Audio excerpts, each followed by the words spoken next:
(5월에) 팔고 떠나라. 실제로 이 역사적 자료는 투자자들에게 6개월 동안 가장 좋은 기간이 11월에서 5월 사이였고 최악의 기간은 5월에서 11월 사이였다는 것을 보여줍니다. 5년 만에 돌아온 5월에 팔고 시장을 떠나는 패턴이 올해는 정확히 옳았죠. S&P 500 지수가 2945.83으로 마감된 4월 마지막 날에 사상 최고치를 기록했고 이튿날 지수는 하루 중 최고치인 2954.13에 달했습니다.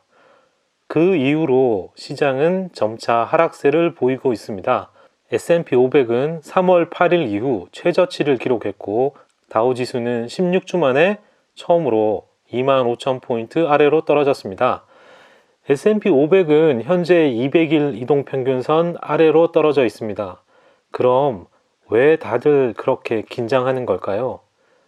트럼프 대통령의 5월 5일 트윗은 2019년 무역 분쟁을 더욱 심화시켰습니다. 최근의 경기 침체가 흥미로운 것은 채권 시장에 의해 예고되었다는 점입니다. 채권 시장이 다시 회복되었을 뿐만 아니라 부분적으로만 반전되어 있습니다. 혼란스럽다고요? 두려워할 필요는 없을 것 같습니다. 먼저 월스트리트가 어떤 상황에 놓여 있는지 살펴보시죠. 최근 주식시장이 약세를 보이고 있지만 채권 시장은 매우 강세를 보이고 있습니다.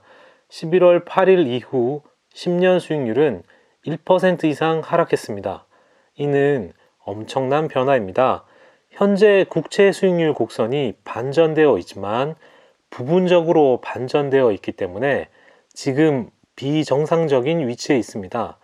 수익률은 1개월에서 3년에 이르기까지 점차 감소합니다. 그 후 수익률은 다시 상승합니다. 이것은 체크 표시처럼 보입니다.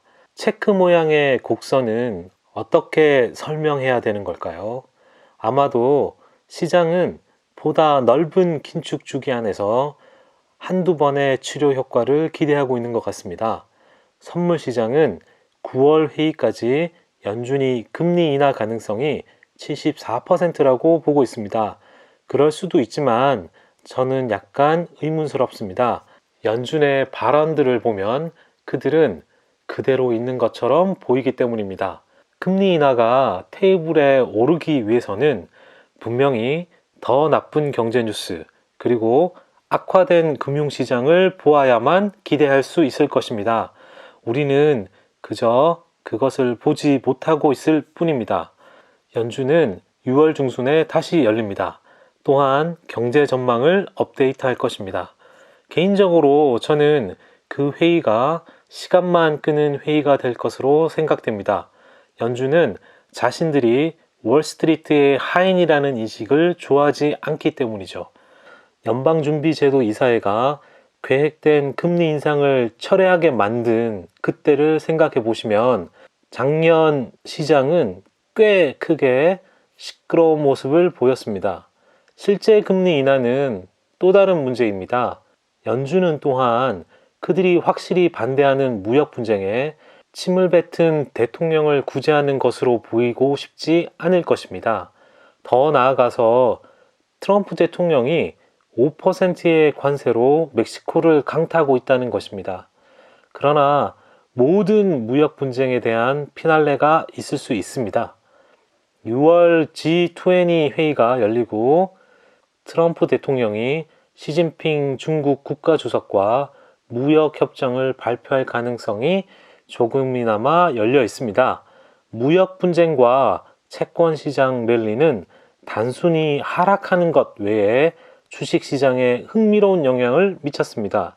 지난 몇 주 동안 높은 베타의 주식과 낮은 변동성을 가진 주식 사이에 큰 격차가 생겼죠. 변동성이 낮은 주식은 꾸준히 유지되고 있는 반면 변동성이 높은 주식은 가장 많이 하락하고 있습니다.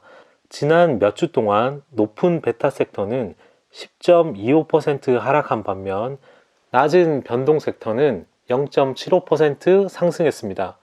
주식과 채권 시장이 이런 모습을 보이는 것은 투자자들이 위험을 회피하고 안전을 추구하고 있다는 것을 의미합니다. 증시가 아직 바닥을 치지 않았을지도 모르지만 적정 가치에 근접했다고 월가의 한 유명 애널리스트가 말하고 있습니다. 작년 4분기 시장 급락을 가장 먼저 예측한 사람 중 한 명입니다. 다만 주가가 과도한 수준으로 빠지는 경향을 경계해야 합니다. 시장이 추가 하락할 수 있다는 말이죠. 그 적정 가치는 S&P 500 기준 2750포인트 수준입니다. 2019년 S&P 500 주당 이익 추정치가 현재 166달러에서 156달러로 내려갈 것이고 주가 배수 17.5배를 적용해 적정 가치에 반영되었습니다.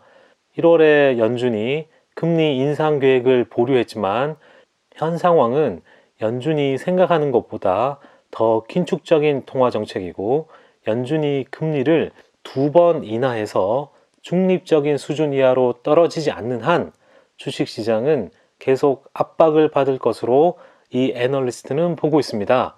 중립금리는 경기를 촉진하지 않고 둔화시키지도 않는 수준의 금리를 의미합니다.